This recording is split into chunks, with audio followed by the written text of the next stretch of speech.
అర్థశాస్త్రం పరిచయం. ఏదైనా ఒక క్రమబద్ధమైన అధ్యయనాన్ని శాస్త్రం అంటారు.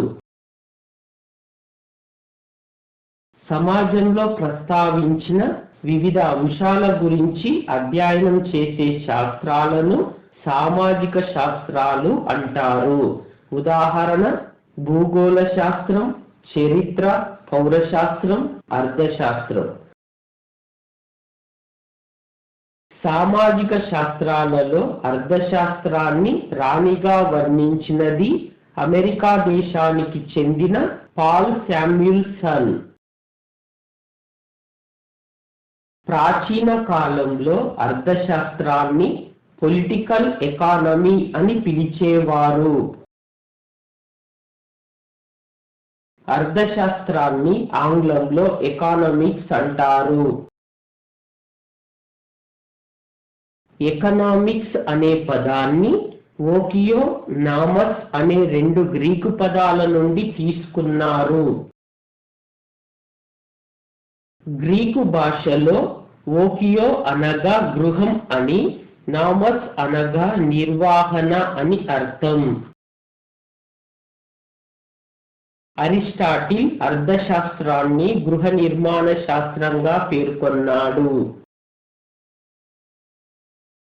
1776లో ఇంగ్లాండ్ దేశానికి చెందిన ఆడమ్ స్మిత్ అర్థశాస్త్రాన్ని ఒక ప్రత్యేకమైన అధ్యయన శాస్త్రంగా అభివృద్ధి చేయడం జరిగింది. ఆడమ్ స్మిత్ వ్రాసిన ప్రముఖ గ్రంథం An Essay on the Nature and Causes of Wealth of Nation. Adam Smith వ్రాసిన గ్రంథం An Essay on the Nature and Causes of Wealth of Nation ద్వారా అర్థశాస్త్రం ఒక ప్రత్యేక అధ్యయన శాస్త్రంగా రూపొందింది. ఆడమ్ స్మిత్ ను అర్థశాస్త్ర పితామహుడుగా పేర్కొంటారు.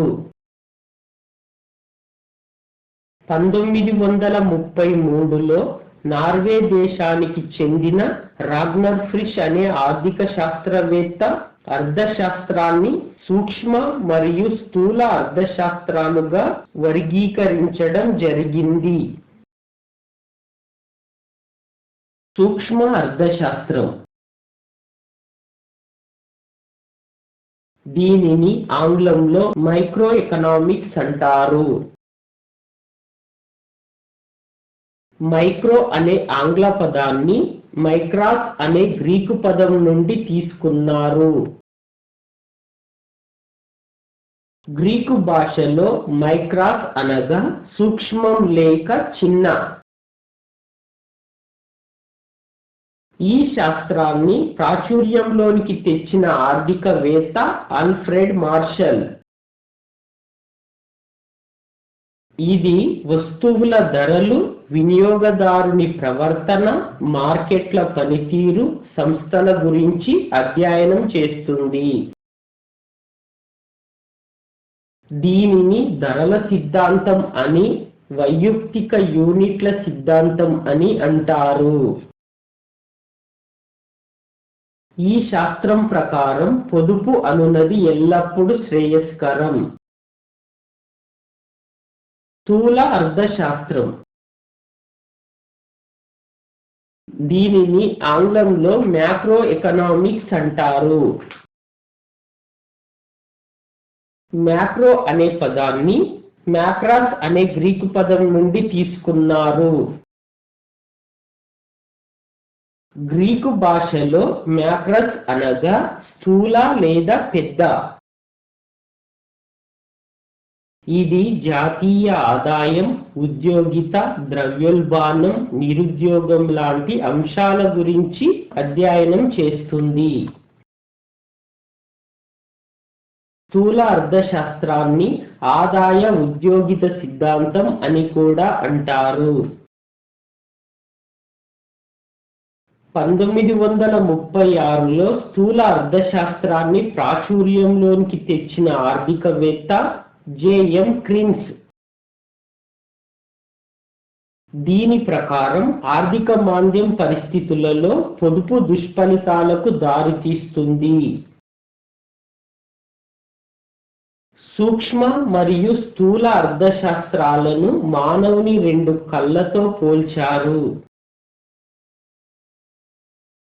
ప్రపంచంలో ఏదైనా ఒక దేశం వస్తువుల ధరలను అనుసరించి 3 రకాల సమస్యలను ఎదుర్కొంటుంది. 1 ద్రవ్యోల్బణం, 2 ప్రతిద్రవ్యోల్బణం, 3 ఆర్థిక మాంద్యం. ద్రవ్యోల్బణం వస్తువుల యొక్క ధరలు ఎడతెరిపి లేకుండా నిరంతరం పెరగడం. ప్రతిద్రవ్యోల్బణం వస్తువుల యొక్క ధరలు ఎడతెరిపి లేకుండా నిరంతరం తగ్గడం.